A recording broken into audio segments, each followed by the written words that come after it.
किसानों पर हुआ, देश के दलितों पर हुआ, मुसलमानों पर हुआ, तमाम उन लोगों पर हुआ जो सरकार की गलत की मुखालफत करते हैं। अब भारतीय जनता पार्टी ने जो ये बिल लेकर आए हैं, पूरी तरीके से अब गेंद दोनों पालों में है। तो इस्तीफा दे रहा है। अरे सर, इस्तीफा दे रहा है, अच्छी बात है। अब जो ये वो ब्राह्मण कहाँ चले गए जो हिंदू राष्ट्र की वकालत करते थे? कहाँ है वो भैया? हिंदू राष्ट्र बनाओगे, 80-20 की बात करोगे। अब जब एक छोटा सा बिल समानता का आ जाता है तो पेट में दाल भात पकने लगता है। सर, बीजेपी के नेता तो खून से चिट्ठियां लिख रहे हैं प्रधानमंत्री को। नहीं तो फिर ये बीजेपी के लोग हिंदू राष्ट्र की वकालत क्यों करते हैं? ये कहे ना, हम मनुस्मृति लागू करना चाहते हैं, हम दलितों को, एससीओ को, ओबीसीओ को, मुसलमानों को इस देश में उन्हें दबाकर और कुचलकर रखना चाहते हैं। इससे साफ जाहिर होता है ना। क्या यूपी चुनाव को देखते हुए लेके आए क्या इस तरीके की नोटिफिकेशन? देखिए, यूपी चुनाव की बात करते हैं। अब उत्तर प्रदेश में मुख्यमंत्री माननीय योगी आदित्यनाथ जी हैं, जो ठाकुर समाज से आते हैं। अब पूरे उत्तर प्रदेश में जितने भी 75 जिला मुख्यालय, वहां पर करणी सेना के लोग और जो भाजपा समर्थित गुंडे थे, जो गुंडागर्दी करते हैं, धर्म का सर्टिफिकेट लेकर चलते हैं, जो मुसलमानों की और दलितों की पहचान करते हैं कि दुकान पे कौन सा, अब वही लोग इस बिल की मुखालफत कर रहे हैं।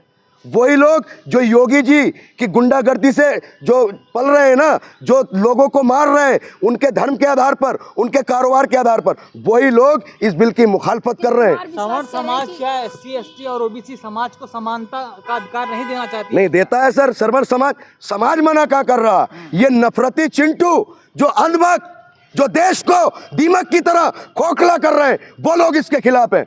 सवर्ण समाज कल भी इस देश के लिए भाईचारा चाहता था। आप समाज को बदनाम मत कीजिए।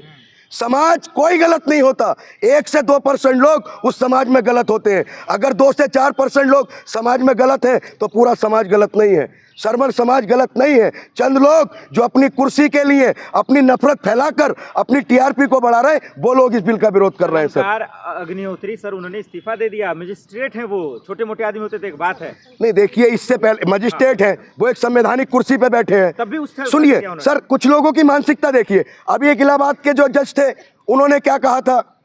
तमाम ऐसे अधिकार जो संवैधानिक कुर्सियों पर बैठे हैं, वो भेदभाव की बात करते हैं। तो देखिए, मैंने क्या कहा, उनकी जो नीयत है, जो उनकी सोच है, जो उनका मानसिक संतुलन है, वो आरएसएस की विचारधारा से प्रसिद्ध करता है। भी तो कह रहे भेदभाव वाला ये कानून है, आप समझते क्यों नहीं? ये अच्छा, एक बात बताइए, जो भाजपा का शंकराचार्य है वो शंकराचार्य है, और जो देश का शंकराचार्य है, हिंदुओं को शंकराचार्य है, वो भाजपा के खिलाफ बोले तो वो गद्दार है, वो शंकराचार्य नहीं है। वाह भैया, कितनी दोगली राजनीति करोगे, कितनी दोगली नीति देश में लाओगे?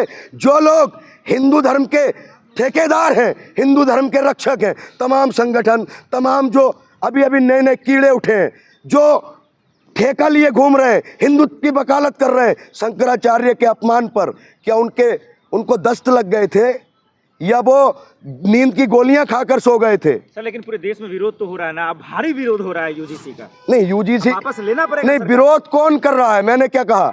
विरोध वो लोग कर रहे हैं जो देश के एकता को तोड़ना चाहते हैं, जो देश के भाईचारे को खत्म करना चाहते हैं, जो देश में हिंदू राष्ट्र बनाना चाहते थे। आज स्टेटमेंट देखिए, आज तमाम सोशल मीडिया पर वीडियो देखिए, उन्हीं लोगों की वीडियो आ रही है जो लोग कहते थे मोदी जी भगवान है, मोदी जी तो गॉड है, हम मोदी जी के लिए नस फाड़ लेंगे। वही लोग कर रहे हैं ना। अभी तो मोदी का विरोध कर रहे थे, आज बड़ी आज हम मोदी की तारीफ कर रहे हैं सर। अब मोदी जी हमारे लिए भगवान है, हम मोदी जी के विरोधी नहीं है भैया। हम नहीं, अंधभक्त नहीं है, हम देशभक्त हैं। अच्छा, देशभक्ति का सर्टिफिकेट बीजेपी वालों के पास है। शंकराचार्य जी को अपना शंकराचार्य साबित कराना देशभक्ति होगा? ये बताइए, कोई निर्दोष है और उसको अपनी निर्दोष साबित करने के लिए कोई प्रमाण देना पड़ेगा? देश के नागरिक को अपनी नागरिकता साबित करने के लिए प्रमाण देना पड़ेगा। जिस तरीके से इस बिल का स्वर्ण समाज के लोग विरोध कर रहे हैं, तो क्या ये बिल वापस लेगा केंद्र सरकार?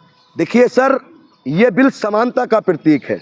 इसमें जो लोगों का उत्पीड़न होता है, जो लोगों का शोषण होता है, अगर उसको रोकने के लिए, उनके समान अधिकारों को, उनके अधिकारों को सुरक्षित करने के लिए अगर ये बिल लाया गया है तो ये बिल वापस नहीं होना चाहिए। आज चंद लोग विरोध कर रहे हैं, आप समझिए, आज चंद लोग विरोध कर रहे हैं। अगर ये बिल वापस हुआ तो देश की सड़कों पर तमाम वो लोग जो भेदभाव में विश्वास नहीं रखते, जो देश की एकता बनाने की बात करते हैं, देश को अखंड भारत बनाने की बात करते हैं, वो लोग सड़कों पर होंगे सर। आज चंद लोग विरोध कर रहे हैं, लेकिन कल वो लोग सड़कों पर होंगे।